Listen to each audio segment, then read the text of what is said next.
দেবদা তার আসন্ন ছবি মানে 50তম ছবিটা শুটিং কিন্তু অলরেডি শুরু করে দিয়েছেন। সেটা নিয়ে আজকে কথা বলবো। তোমরা চ্যানেলটাকে প্লিজ সাবস্ক্রাইব করে দাও, ভিডিওটাতে একটা লাইক দাও।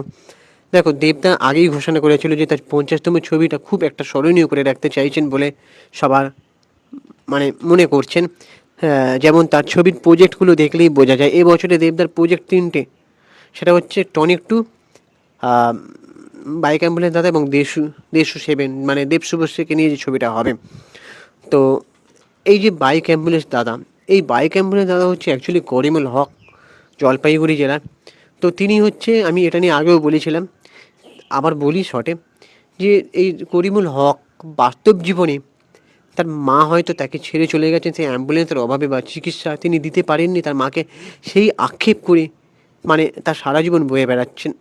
সেজন্যই তিনি সেই সেই মানে কষ্টটা আর যাতে অন্য কারণ না হয় সেজন্য বাইক অ্যাম্বুলেন্স গড়ে বাইকটাকে অ্যাম্বুলেন্স বানিয়ে মানুষকে হসপিটালের দোরগোড়ায় পর্যন্ত পৌঁছে দিচ্ছেন। মানে এই যে মানে জার্নিটা করিমুল হক দাদার জীবনে, মানে কদিন আগেই তিনি অসুস্থ ছিলেন, বুকে একটা পেসমেকার বসেছে, সেখানে দেবদাও দেখতে গেছিলেন। আমার ওনার ছেলের সাথে কথা হয়েছিল, আমি জানতে চেয়েছিলাম কেমন আছেন এবং তার একটা ইন্টারভিউ নেবে বলে আমি চেষ্টাও করছিলাম, হয়ে ওঠেনি এখনও।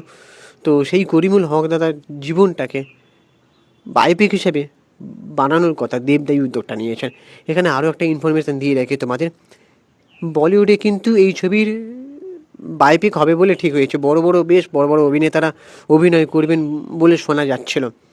তো ছবির পরিচালক হচ্ছে বিনয় মুদগল, সে হচ্ছে বলিউডের বড় মানে কি বলবো, সহকারী পরিচালনা হিসেবে কাজ করেছে বিনয় মুদগেল।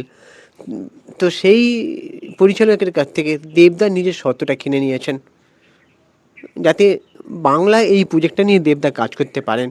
এই সাহসী একটা উদ্যোগ, মানে এটা কিন্তু কম কথা নয়, দেবদাকেও কুর্নিশ জানাতে হয়।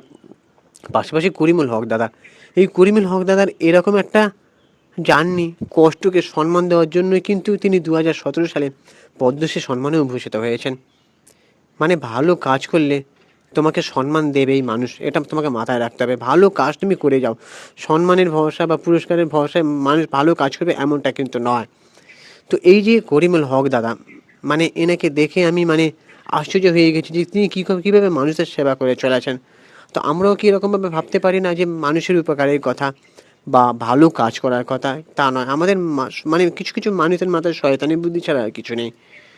তো এই করিমুল হক দাদার মানে সুস্থতা কামনা করি, আর দেবদা এই সিনেমাটা ভালোভাবে মেকিং করুক এটাই চাই।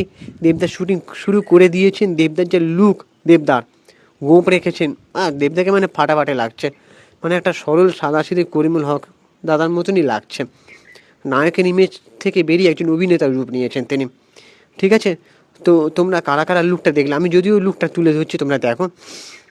এই যে দেবদা একের পর এক চমক দিচ্ছেন এবং বাইক অ্যাম্বুলেন্স দাদা নিয়ে আসছেন, এটা কিন্তু খুব মানে টলিউড ইন্ডাস্ট্রির জন্য একটা বড় সংবাদ, খুশির খবর বলা যেতে পারে যে টলিউড এরকম একটা ছবি হতে চলেছে।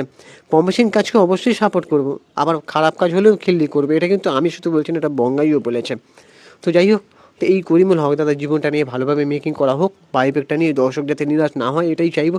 শুটিং তো শুরু হয়ে গিয়েছে, এবার কতদিনের শুটিং কমপ্লিট হবে সেটা এখনও জানা যাচ্ছে না। আমি তোমাদের এক্সক্লুসিভ আপডেট দিয়ে দেবো, তোমরা প্লিজ চ্যানেলটাকে সাবস্ক্রাইব করে দাও, ভিডিওতে একটা লাইক দাও। আর আমি ইনস্টাগ্রামে রয়েছি চিঙ্কি বাবু 253, ওখানে গিয়ে ফলো করে দাও। টাটা, দেখা হচ্ছে পরে ভিডিওতে।